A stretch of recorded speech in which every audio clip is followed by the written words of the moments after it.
Allahabad high court से 4 विज्ञापन जारी हुए हैं और ये दूसरा विज्ञापन आपके सामने है स्टेनोग्राफर ग्रेड 3 पोस्ट का। इस वीडियो के पहले हमने एक नोटिफिकेशन का ऑलरेडी एनालिसिस किया हुआ है। वो विज्ञापन था ग्रेड 3 के अंतर्गत क्लरिकल पोस्ट के अंतर्गत जूनियर असिस्टेंट और पेड अप्रेंटिस का।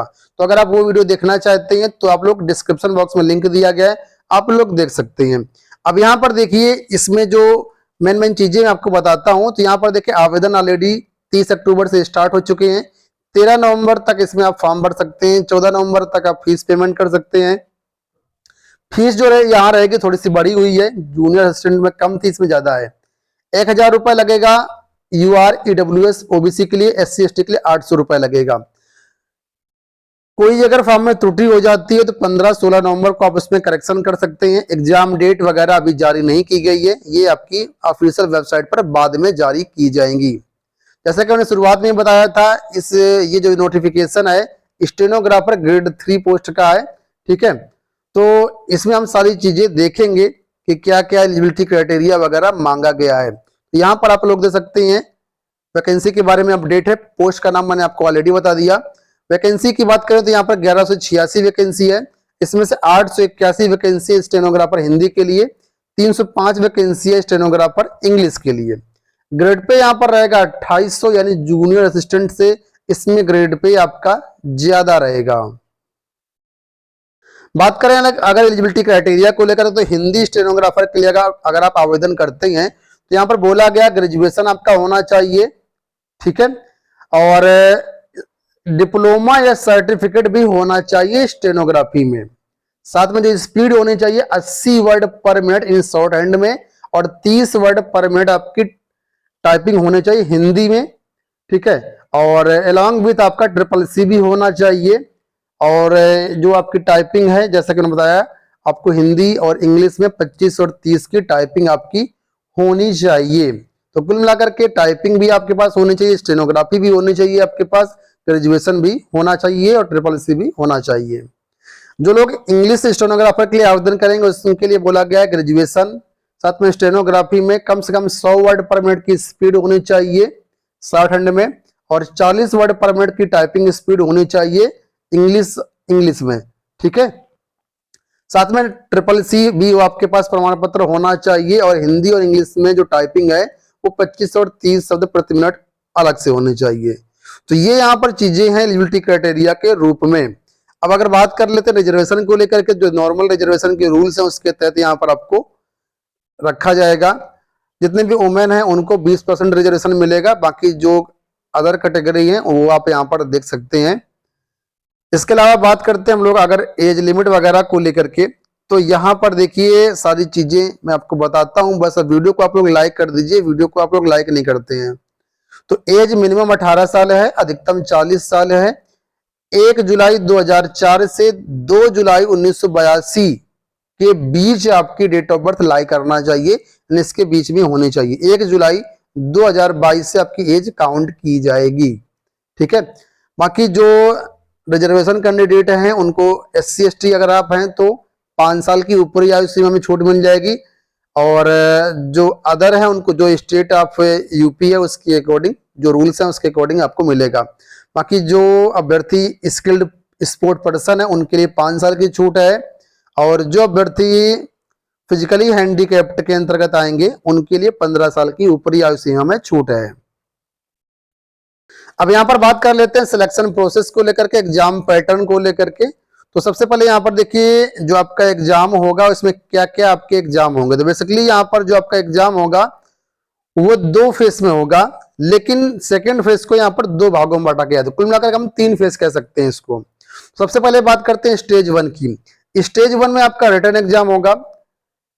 रिटन एग्जाम होगा 90 मिनट का और 100 क्वेश्चन इसमें आएंगे। वही हिंदी, इंग्लिश, GS, मैथ्स जो ग्रुप C में पूछा जाता है वही इसमें भी पूछा जाएगा। सिलेबस में कोई बदलाव नहीं है। अगर आप जूनियर असिस्टेंट की तैयारी कर रहे हैं हाईकोर्ट की, ठीक है, जो इसके साथ ही विज्ञापन जारी हो तो उसके साथ इसकी भी कर सकते हैं।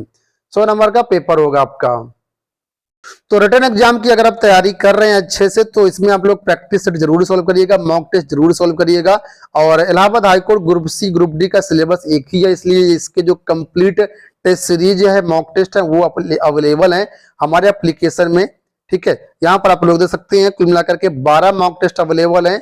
वही आपके 100 क्वेश्चन मिलेंगे सिलेबस के अकॉर्डिंग, और 90 मिनट का यहाँ पर आपको टाइम भी मिलेगा। डेमो आप यहाँ पर फ्री में दे सकते हैं। इसके साथ ही ठीक है, आपको बहुत सारे और भी टेस्ट मिलेंगे। इसमें कुल मिलाकर के आपको 3411 टेस्ट मिलेंगे मात्र और मात्र 249 रुपए में।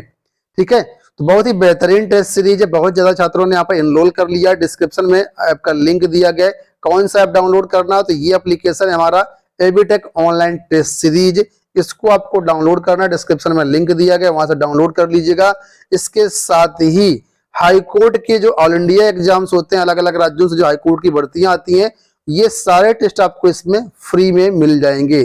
ठीक है, तो बहुत ही बेहतरीन टेस्ट सीरीज है। ऐप का लिंक डिस्क्रिप्शन में दे दिया कि आप लोग चेकआउट कर लीजिएगा। चलिए वीडियो बढ़ते हैं आगे। तो जैसे ही आप क्वालिफाई हो जाते हैं स्टेज 1, आप पहुंच जाएंगे स्टेज 2 में। स्टेज 2 जो होगा, इसमें 2 पार्ट है, पार्ट ए और पार्ट बी। पार्ट ए में आपकी जो होगी टाइपिंग होगी।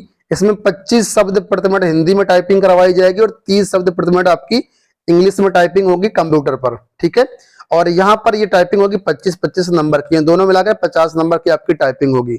और यहाँ पर ये एक अच्छी बात है कि मिनिमम बोला गया है 10 नंबर लेकर के आना कंपलसरी है, हिंदी वाली टाइपिंग में भी और इंग्लिश वाली टाइपिंग में। यानी अगर आप 10 नंबर भी लेकर के आते हैं तो भर्ती से बाहर नहीं होंगे, आप मेरिट में चले जाएंगे।